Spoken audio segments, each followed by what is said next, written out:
आप सब लोगों का मेरे YouTube चैनल में। आज हम लोग पढ़ने वाले हैं 8th क्लास के साइंस का चैप्टर नंबर 3 और इसका नाम है सिंथेटिक फाइबर्स और प्लास्टिक्स। इस चैप्टर में हम लोग जानेंगे सिंथेटिक फाइबर्स के बारे में और प्लास्टिक्स के यूजेज और क्या-क्या इससे हमें नुकसान हो सकते हैं उसके बारे में हम लोग पूरी तरह जानने वाले हैं। तो चलो करते हैं शानदार वीडियो की शुरुआत। जितने भी हम लोग कपड़े पहनते हैं वो सारे फैब्रिक से बनते हैं और फैब्रिक्स जो है वो फाइबर्स से बनते हैं और फाइबर्स को हम लोग या तो नेचर से प्राप्त करते हैं या आर्टिफिशियली हम लोग उन्हें तैयार कर सकते हैं। फाइबर्स का जो यूज होता है बहुत सारा हमारे घरों में सामान जो आता है उसके लिए भी उसे प्रयोग किया जाता है। आपने पहले पढ़ा होगा नेचुरल फाइबर्स होते हैं जैसे कि कॉटन, वूल और सिल्क, ये प्लांट्स और एनिमल्स से मिलते हैं। सिंथेटिक फाइबर्स जो कि ह्यूमन बींग्स के द्वारा बनते हैं उन्हें हम लोग सिंथेटिक और मैन मेड फाइबर्स कहते हैं। सिंथेटिक फाइबर्स क्या होते हैं आप लोग याद करो, अगर आपने कभी नेकलेस देखा हो तो उसमें एक ही प्रकार के मोती जो होते हैं वो एक माला में पिरोए हुए होते हैं, या फिर अगर हम बात करें पेपर क्लिप्स की एक श्रृंखला जिसमें बहुत सारे पेपर क्लिप्स जो हैं वो एक साथ में जुड़े हुए होते हैं। क्या इन दोनों के बीच में कोई समानता है? चलिए देखते हैं। हाँ जी, इनमें बहुत बड़ी समानता है। समानता इनमें क्या है कि सिंथेटिक फाइबर जो होता है वो भी एक माला की तरह, एक चेन की तरह होता है और इसकी चेन में क्या होती है, बहुत सारी छोटी छोटी यूनिट्स जो होती है वो आपस में जुड़ी हुई होती है और हर एक जो स्मॉल यूनिट होती है उसमें एक्चुअली एक केमिकल सब्सटेंस होता है। इस तरह की बहुत सारी यूनिट्स मिलती है और मिलने के बाद में वो एक पॉलीमर का निर्माण करती है। पॉलीमर जो वर्ड है वो ग्रीक वर्ड है जहां पोली का मतलब है बहुत सारे और मर का मतलब है कोई पार्ट या यूनिट, इसलिए पॉलीमर जो है बहुत सारी रिपीटिंग यूनिट से बनता है। अब सिंथेटिक फाइबर्स किस किस प्रकार के होते हैं वो हम लोग देखते हैं। पहला है रेयन। 19th सेंचुरी के एंड की अगर बात करें तो साइंटिस्ट जो लोग हैं वो सफल हो पाए एक प्रकार के फाइबर को तैयार करने में जो सिल्क से काफी मिलता जुलता था, उसके गुण सिल्क से मिलते जुलते थे। इस प्रकार का जो फाइबर है उसे केमिकल ट्रीटमेंट के द्वारा प्राप्त किया गया। इस प्रकार के फाइबर को लकड़ी का जो पल्प होता है, जो लिक्विड जैसा पार्ट गुद्दा जो होता है, उससे केमिकल ट्रीटमेंट के द्वारा तैयार किया गया और इस फाइबर को रेयन या आर्टिफिशियल सिल्क कहा गया। हालांकि रेयन जो है वो नेचुरल सोर्स से प्राप्त किया जाता है जैसा कि वुड पल्प, फिर भी एक मैन मेड फाइबर है। ये वास्तव में सिल्क से बहुत ही सस्ता है और इसे सिल्क फाइबर की तरह हम बुन सकते हैं। इसे अलग अलग कलर भी डाई के द्वारा दिए जा सकते हैं। रेयन जो है वो कॉटन के साथ मिक्स किया जा सकता है जिससे बहुत ही कलरफुल और सुंदर बेडशीट बनाई जा सकती है और इसे वुल के साथ में मिक्स करके बहुत शानदार कारपेट्स भी बनाए जा सकते हैं। नायलॉन जो है वो दूसरा एक मनुष्य के द्वारा निर्मित फाइबर है। 1931 में इसे बनाया गया बिना किसी नेचुरल रॉ मटेरियल के द्वारा। इसे कोल, वाटर और एयर के द्वारा बनाया गया। इससे कहा गया कि ये पहला फुल्ली सिंथेटिक फाइबर है। नायलॉन का फाइबर है वो काफी स्ट्रॉन्ग होता है, काफी इलास्टिक, उसमें खिंचाव हो सकता है और वो लाइट काफी हल्का होता है। इसकी खास बात ये है कि ये बहुत ही लस्ट्रियस, लस्ट्रियस का मतलब बहुत ही चमकदार और आकर्षक होता है और इजी टू वॉश, धोने में बहुत ही आसानदायक होता है, इसलिए ये बहुत ही ज्यादा प्रचलित हो गया। हम बहुत सारे आर्टिकल्स नायलॉन से बनाते हैं जैसे कि socks, ropes, tents, toothbrushes, car seat belts, sleeping bags, curtains, ये सारी चीजें नायलॉन से बनती है। नायलॉन के द्वारा पैराशूट्स और रॉक क्लाइंबिंग के लिए जो रोप्स आती हैं वो भी बनाई जाती है। नायलॉन का जो थ्रेड होता है वो वास्तव में क्या होता है, स्टील वायर से भी ज्यादा स्ट्रॉन्ग होता है। अब जानेंगे पॉलिस्टर और एक्रिलिक के बारे में। पॉलिस्टर भी एक दूसरे प्रकार का सिंथेटिक फाइबर है। ये जो फैब्रिक है जिस फाइबर से बनता है उसकी खास बात ये है कि इसमें आसानी से रिंकल्स नहीं आती।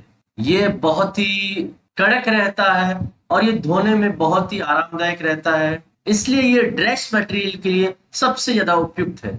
आपने देखा होगा बहुत सारे लोगों को पॉलिस्टर के शर्ट्स और बाकी ड्रेसेस पहने हुए। टेरेलिन जो है वो भी एक पॉपुलर पॉलिस्टर है।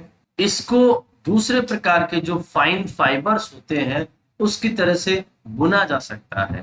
पीईटी, पॉलीइथिलीन टेरेप्थलेट, ये भी एक बहुत ही फेमिलियर फॉर्म ऑफ पॉलिस्टर। इसको बोटल्स, यूटेंसिल्स, फिल्म्स, वायर्स और भी बहुत उपयोगी प्रोडक्ट्स बनाने के लिए काम में लिया जाता है। हम स्वेटर्स, शॉल्स और ब्लैंकेट्स जो बनाते हैं वो भी इसी से तैयार होते हैं।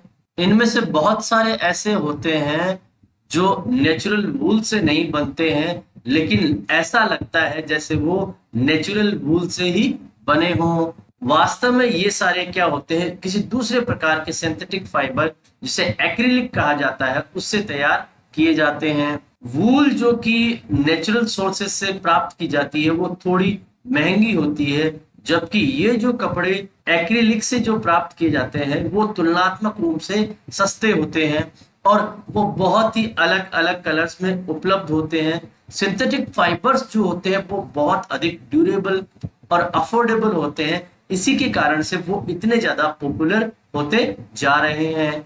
अब हम पढ़ेंगे सिंथेटिक फाइबर की क्या कैरेक्टरिस्टिक्स होती है। सिंथेटिक फाइबर में बहुत ही विशिष्ट गुण होते हैं जो उन्हें विशेष प्रकार का ड्रेस मटेरियल बनाने के लिए सक्षम बनाते हैं। ये बहुत जल्दी सूखते हैं, ये बहुत ही टिकाऊ या चलाऊ होते हैं, इनकी कीमत बहुत कम होती है, तुरंत हम इन्हें यूज कर सकते हैं और इनकी मेंटेनेंस जो होती है वो बहुत ही कम होती है। इसी कारण से सिंथेटिक फाइबर्स की जो पॉपुलैरिटी है वो दिन ब दिन बढ़ती ही जा रही है। अब पढ़ेंगे प्लास्टिक्स के बारे में। प्लास्टिक जो है वो भी एक पॉलीमर है सिंथेटिक फाइबर की तरह। सारे जो प्लास्टिक होते हैं उनमें एक ही प्रकार का यूनिट्स का अरेंजमेंट नहीं होता है। कई प्लास्टिक्स में लीनियर अरेंजमेंट होता है, जबकि दूसरे प्लास्टिक्स में क्रॉस लिंक्ड अरेंजमेंट होता है।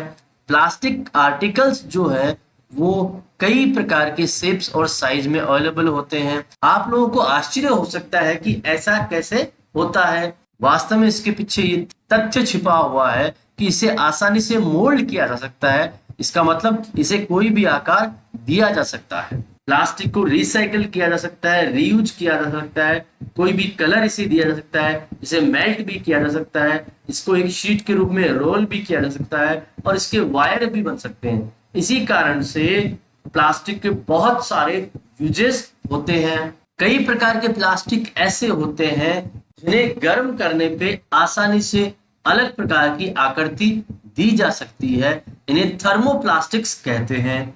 पॉलीथीन और पीवीसी इसी प्रकार के प्लास्टिक के एग्जाम्पल हैं। इन्हें टॉयज, कॉम्स और अलग अलग प्रकार के कंटेनर्स को मैन्युफैक्चर करने के लिए काम में लिया जाता है। और दूसरी तरफ अगर हम बात करें तो कुछ इस प्रकार के प्लास्टिक होते हैं कि अगर उन्हें एक बार मोल्ड कर दिया तो उन्हें चाहे गर्म कर ले लेकिन दोबारा हम कोई दूसरी आकृति नहीं दे सकते हैं।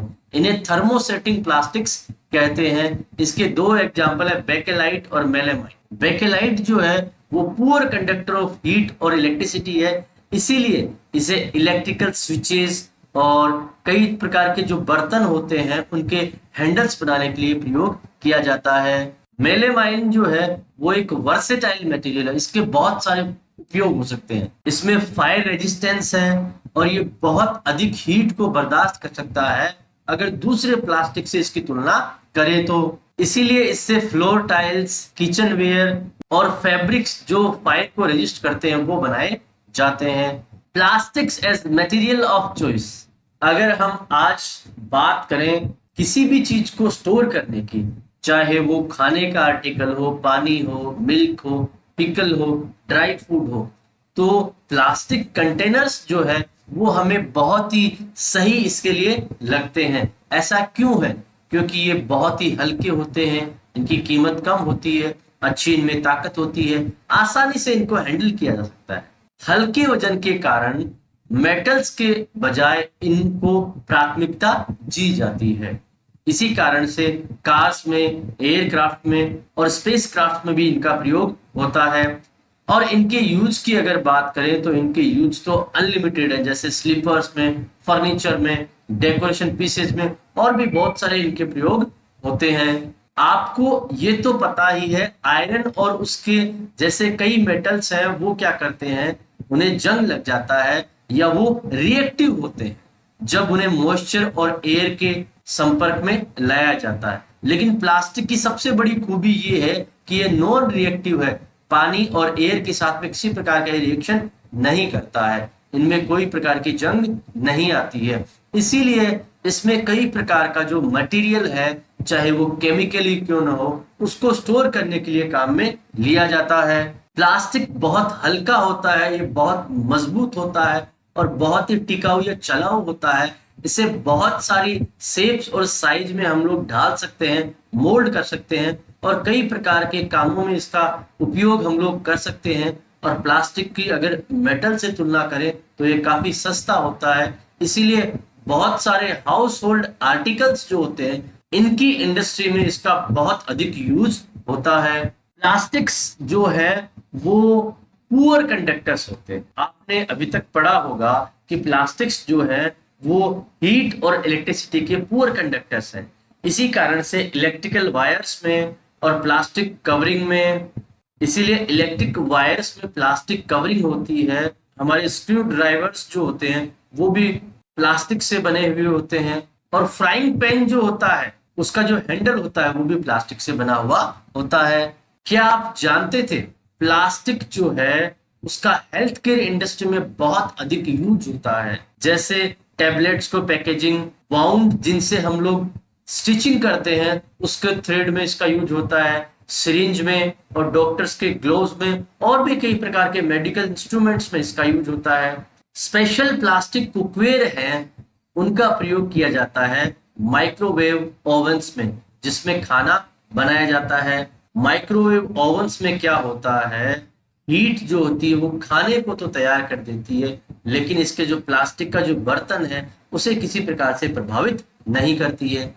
टेफ्लॉन एक बहुत ही स्पेशल प्रकार का प्लास्टिक है जिस पर ऑयल और वाटर नहीं चिपकते, इसीलिए जितने भी कुकवेयर्स होते हैं उनमें टेफ्लॉन की नॉन स्टिक कोटिंग परत दी जाती है। प्लास्टिक्स का हमारे इन्वायरमेंट में क्या प्रभाव है, जब हम मार्केट में जाते हैं तो हमें प्लास्टिक की पॉली बैग में कोई भी सामान पैक करके दिया जाता है। इसी कारण से प्लास्टिक वेस्ट जो है वो हमारे घर में दिन ब दिन इकट्ठा होता जाता है और फाइनली हमें प्लास्टिक को कचरे में डालना पड़ता है। लेकिन इस प्लास्टिक को ठिकाने लगाना एक बहुत बड़ी समस्या है। एक ऐसा मटेरियल जिसे आसानी से हम लोग डिकम्पोज कर सकते हैं, डिकम्पोज का मतलब नष्ट कर सकते हैं नेचुरल प्रोसेस के द्वारा, जिसमें बैक्टीरिया का बहुत बड़ा रोल होता है, उसे हम बायोडिग्रेडेबल कहते हैं। लेकिन एक ऐसा मटेरियल जिसे हम आसानी से डिकम्पोज नहीं कर सकते हैं नेचुरल प्रोसेस के द्वारा, उसे नॉन बायोडिग्रेडेबल कहते हैं। और प्लास्टिक जो है वो हमारा नॉन बायोडिग्रेडेबल का एग्जाम्पल है। यहाँ पे आपके सामने एक टेबल दी गई है, उसमें बताया गया है कि किस प्रकार के वेस्ट प्रोडक्ट्स हैं, उनको कितना टाइम लगता है डिजेनरेट होने में और वो किस प्रकार के मटेरियल है। वेजिटेबल्स और फ्रूट या जितने भी हमारे खाने का पदार्थ होते हैं उनके जो छिलके होते हैं वो लगभग 1 से 2 वीक में डिकम्पोज हो जाते हैं और वो बायोडिग्रेडेबल की श्रेणी में आते हैं। पेपर जो है वो 10 to 30 डेज में डिकम्पोज हो जाता है, वो बायोडिग्रेडेबल है। कॉटन क्लॉथ 2 to 5 मंथ्स में डिकम्पोज हो जाता है, बायोडिग्रेडेबल की श्रेणी में आता है। वुड जो है 10 to 15 ईयर्स में डिकम्पोज होती है और वो भी बायोडिग्रेडेबल है। वुलन क्लॉथ्स लगभग 1 साल में डिकम्पोज होते हैं, वो भी बायोडिग्रेडेबल है। टिन, एल्यूमिनियम और बाकी सारे मेटल कैंस वो 100 to 500 ईयर्स में डिकम्पोज होते हैं, उन्हें नॉन बायोडिग्रेडेबल कहा जाता है। प्लास्टिक बैग्स होते हैं उन्हें बहुत सारे साल लग जाते हैं डिकम्पोज होने में, इसलिए वो भी नॉन बायोडिग्रेडेबल की श्रेणी में आता है। जैसा कि मैंने आपको बताया प्लास्टिक को डिकम्पोज होने में बहुत सारे साल लग जाते हैं, इसलिए ये एनवायरमेंट फ्रेंडली नहीं है, ये एनवायरमेंट में पोल्यूशन को बढ़ाता है। और इसी के साथ में सिंथेटिक मटेरियल में जो बर्निंग प्रोसेस है वो भी काफी स्लो होता है और ये पूरी तरह जलता भी नहीं है। इस प्रोसेस में एक काम और होता है, बहुत ही जहरीली गैसेज जो है वो हमारे एटमॉस्फेयर में चली जाती है और वो भी पोल्यूशन को बढ़ाती है। अब इस प्रॉब्लम से हम लोग कैसे छुटकारा पाएं? हमें प्लास्टिक का कम से कम प्रयोग करना होगा। हमें इस प्रकार के बैग्स काम में लेने होंगे जो कॉटन या जूट से बने हुए हो जब आप बाजार जाते हो। हमें बायोडिग्रेडेबल और नॉन बायोडिग्रेडेबल वेस्ट है वो अलग अलग इकट्ठे करने होंगे और उनको अलग अलग तरीके से डिस्पोज ऑफ करना होगा। ये हमें हमारे घर में शुरू करना चाहिए। इस तरह से हम इससे थोड़ा छुटकारा पा सकते हैं और हमें हमारे एनवायरनमेंट को बचाने में थोड़ा सहयोग अवश्य ही करना चाहिए। हम लोग प्लास्टिक वेस्ट को रिसाइकिल भी कर सकते हैं। अधिकतम जो थर्मोप्लास्टिक्स हैं उन्हें रिसाइकिल किया जा सकता है। आप अपने आसपास में ऐसे बहुत सारे आइटम देख सकते हैं जिन्हें हम लोग रिसाइकिल कर सकते हैं। रिसाइकिल करने के लिए बहुत सारे कलरिंग एजेंट्स हैं, उन्हें जोड़ा जाता है। इस कारण से रिसाइकल प्रोडक्ट्स को हम फूड स्टोरेज के लिए काम में नहीं ले सकते हैं। हमें एक रेस्पॉन्सिबल सिटीजन के अनुसार 5R का हमेशा ध्यान रखना चाहिए, जिसमें पहला है रेड्यूस, दूसरा है रीयूज, तीसरा है रिसाइकल, चौथा है रिकवर और पांचवा और अंतिम है रिफ्यूज। हमें आदत डालनी चाहिए ताकि हम हमारे एनवायरनमेंट का सहयोग कर सकें। अब हम जानें कि हमने इस चैप्टर में क्या पढ़ा है। सिंथेटिक फाइबर्स और प्लास्टिक्स हैं वो नेचुरल फाइबर्स की तरह होते हैं। उन्हें बहुत बड़ी यूनिट्स के द्वारा बनाया जाता है जिन्हें पॉलीमर्स कहा जाता है। पॉलीमर्स जो है बहुत छोटी छोटी यूनिट से भी बनते हैं। नेचुरल फाइबर्स को हम लोग प्लांट्स और एनिमल से प्राप्त करते हैं, जबकि सिंथेटिक फाइबर्स है उन्हें पेट्रोकेमिकल्स की केमिकल प्रोसेसिंग के द्वारा प्राप्त किया जाता है। नेचुरल फाइबर्स की तरह इन फाइबर्स से भी फैब्रिक्स बन सकते हैं। सिंथेटिक फाइबर्स के बहुत सारे यूज होते हैं, जैसे कि house hold articles, ropes, buckets, furniture, containers और बहुत सारे स्पेशलाइज्ड यूजेस भी हैं, जैसे एयरक्राफ्ट, शिप्स, स्पेसक्राफ्ट और हेल्थ केयर। सिंथेटिक फाइबर को मैन्युफैक्चर करते वक्त किस प्रकार का केमिकल काम में लिया गया है उसके अनुसार इसे क्लासिफाई किया जाता है रेयन, नायलॉन, पॉलिस्टर और एक्रिलिक में। अलग अलग प्रकार के जो फाइबर्स होते हैं वो एक दूसरे से बिल्कुल अलग होते हैं अपनी स्ट्रेंथ के मामले में, वाटर एब्जॉर्ब कैपेसिटी के मामले में, बर्निंग के मामले में, अपनी कॉस्ट के मामले में और अपनी ड्यूरेबिलिटी का मतलब उनकी लाइफ कितने समय की है उसके मामले। आज हम लोग प्लास्टिक के बिना अपने जीवन का अनुमान भी नहीं लगा सकते। चाहे घर में रहें चाहे बाहर रहें, प्लास्टिक हमें हर जगह दिखाई देता है। प्लास्टिक जो वेस्ट क्रिएट करता है वो एनवायरनमेंट फ्रेंडली नहीं है। प्लास्टिक को जलाने पे जहरीली गैसेज निकलती है, वो हमारे एटमॉस्फेयर को खराब करती है और इन्हें डंप करने में, जमीन में दबाने में बहुत सारे साल लग जाते हैं इसको डिकम्पोज होने में। इसी कारण से इसे नॉन बायोडिग्रेडेबल कहा जाता है। हमें सिंथेटिक फाइबर्स और प्लास्टिक्स को इस प्रकार से यूज करना होगा कि हम उनके अच्छी क्वालिटी का प्रयोग कर सकें, लेकिन साथ ही साथ उनका कम प्रयोग करते हुए हमारे एनवायरनमेंट को जो इसके बुरे परिणाम हैं उससे भी बचा सके। दोस्तों, अगर ये वीडियो आपको अच्छा लगा हो तो इसे लाइक शेयर करें और हमारे चैनल को सब्सक्राइब भी जरूर करें।